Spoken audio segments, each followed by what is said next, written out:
Recherchez la limite quand x tend vers 0 de la fonction tangente x moins sinus x, qui est placée au numérateur. Bien sûr, c'est voilà, un rapport, c'est un rapport de la tangente moins sinus x qui est au numérateur sur le dénominateur qui est x. Et tous les deux tendent vers 0. Alors la première chose à voir, c'est que là, on a une fonction tangente. Et quand vous avez une fonction tangente, il faut prendre ses précautions parce que le x est différent de pi demi plus kpi. En effet, si vous prenez un cercle, je vous rappelle que la fonction, un cercle trigonométrique bien sûr, de rayon 1, de toute façon, même si le rayon ne vaut pas 1, la trigonométrie du triangle rectangle va s'appliquer, puisqu'on aura des triangles semblables. Hein. Et donc les rapports, on aura des rapports de similitude. Et donc le sinus et le cosinus va être conservé. Pourquoi? Parce que on a des rapports de proportionnalité entre un cercle de rayon 1 et un cercle de rayon autre que 1. Mais ça, c'est la petite histoire. Bon, voilà. Bon. Ici, c'est un cercle de rayon 1, c'est un cercle trigonométrique de rayon 1. On a la tangente. Alors, si vous voulez, ça, c'est la tangente. Hein. La tangente d'un angle alpha. Et la cotangente se place comme ceci. Bon, c'est une tangente. Il y a une tangente horizontale et une tangente verticale. Et ça, c'est la cotangente d'un angle alpha. Alors bon, on lit un angle alpha de cette façon-là. Et pour avoir la tangente, il suffit de prolonger. Voilà. Et quand on a une intersection, on lit la valeur. C'est-à-dire ici, on a la valeur de la tangente qui vaut 0. Ici, la tangente, on a 1 ici, parce que c'est un cercle de rayon 1. Donc la valeur de la tangente, elle vaut 1. Bon, et là-bas, on a les positifs.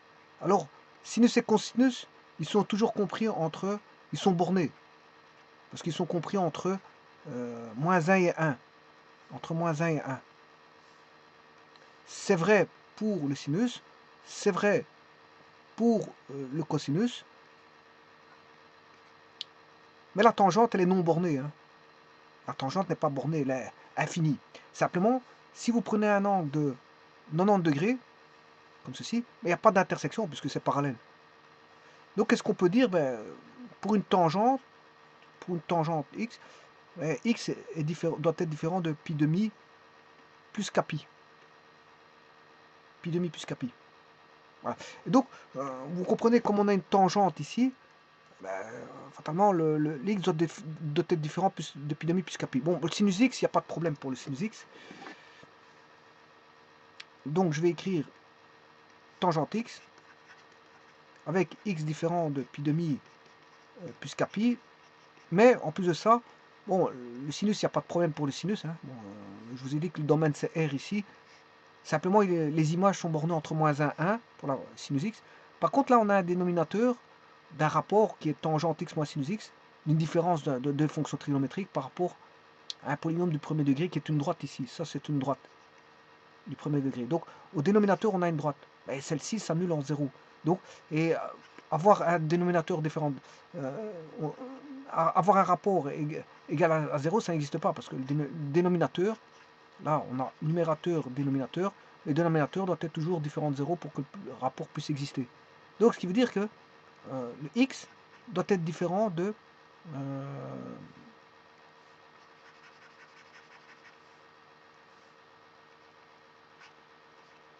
de 0. Donc, ce qui veut dire que le domaine total, c'est R sauf, il faut retirer le 0, il faut retirer le pi demi plus kpi. Alors, voyons voir ça. Je vais prendre, je vais remettre ouvrir une nouvelle session GeoGebra, bien sûr. Petit instant.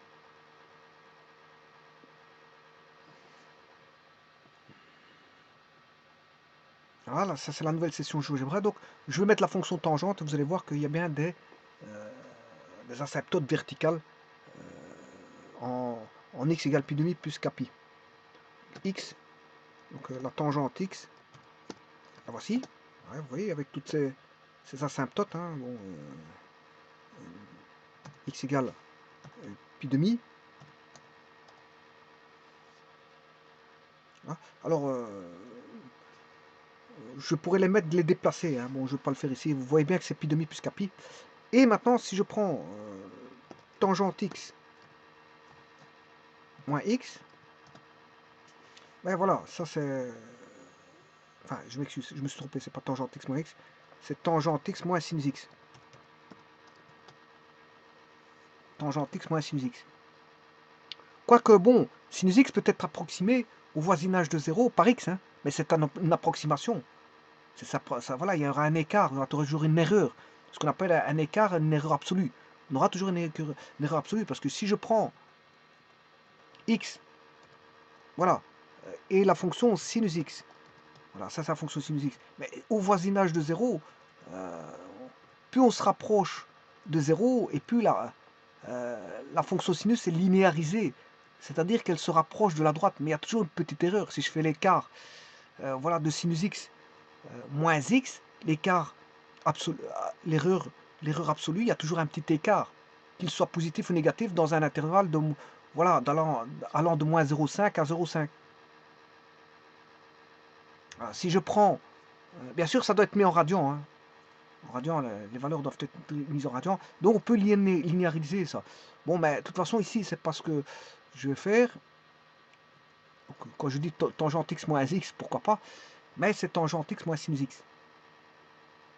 De toute façon, si je mettais x, sinus x sur x et x sur x, ça va toujours donner, voilà, la limite quand x tend vers 0, c'est une forme indéterminée, mais sinus x sur x, voilà, ça fait 1.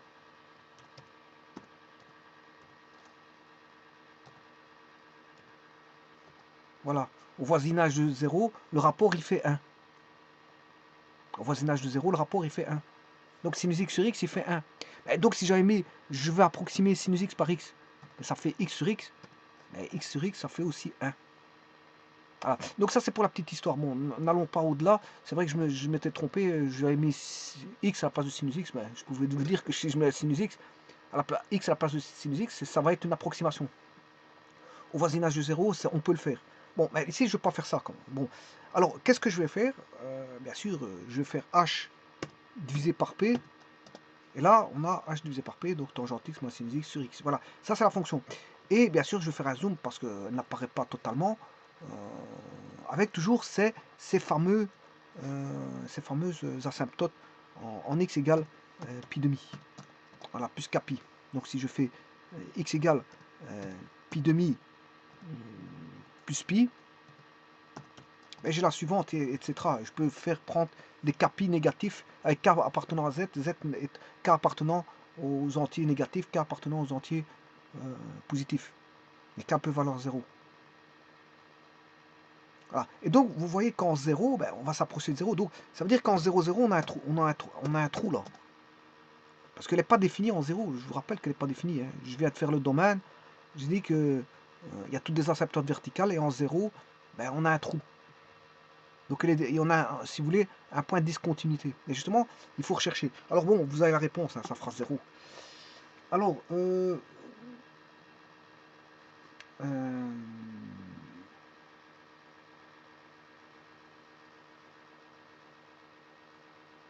tangente x moins sinus x, voilà, ça, c'est ça. Donc ça sera 0. Alors maintenant, vous voyez bien qu'est-ce que ça a donné. Je vais maintenant mettre la fonction x cube.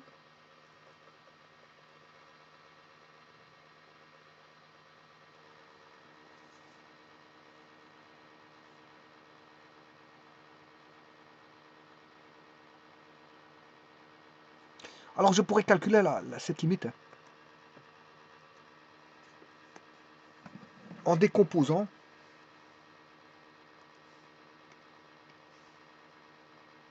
la limite quand x tend vers 0 de tangente x sur x, moi la limite quand x tend vers 0 de sinus x sur x. Bon, là c'est deux infiniment petits équivalents, dont la limite fait 1.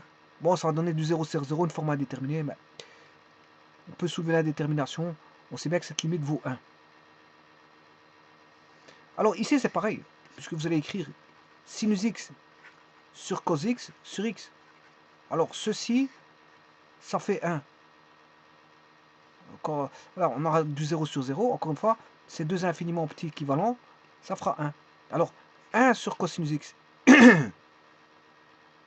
Mais le cosinus de 0, ça fait 1. Et 1 sur 1, ça fait 1. Donc on aura 1 moins 1, ben, ça fait 0.